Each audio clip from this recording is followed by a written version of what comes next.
Hey everybody, my name is Jason Sanger and this is my presentation on the two Module 1 assignments from my fourth graduate architecture studio.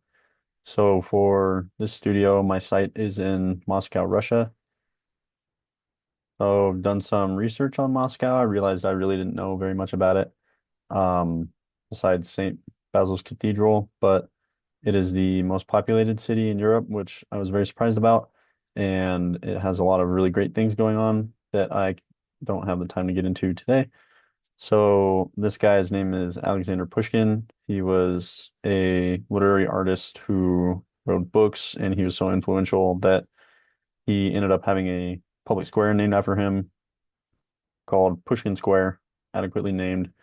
Um, and in Pushkin Square, there is a performance theater, or I guess you could say was a performance theater. This is the site of which my design for the semester is going to be, which is intended to be something similar, sort of performance theater or symphonic hall, something of the sort. So here we can see an image of the building as well as a drawing to the right, and then on the top we can see a proposed new design as well as a drawing for that proposition. The Moscow International Film Festival is held there every year, so it's kind of a big venue. It needs to be able to hold lots of people.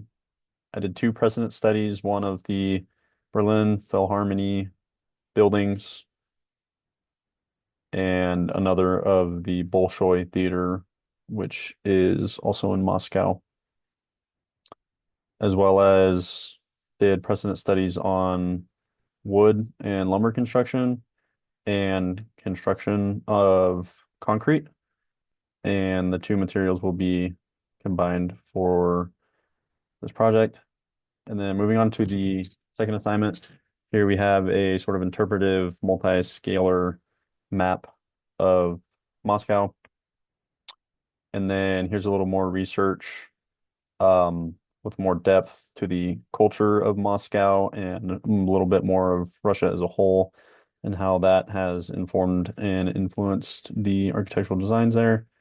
And then here we have more specifically the site of the Rosia Theater, some climactic aspects as well as human experience around the site. Then here we have more closely the approach to the site from subway stations and other places. And then here we can see again these professional drawings, which I've annotated to show circulation as well as some surrounding aspects. And then here we have the most detailed map, just showing every sort of aspect that would go into informing my design from the site. And then here we can see a little more closely the surrounding buildings, topography, where the vegetation and green spaces are, as well as where some of the water is.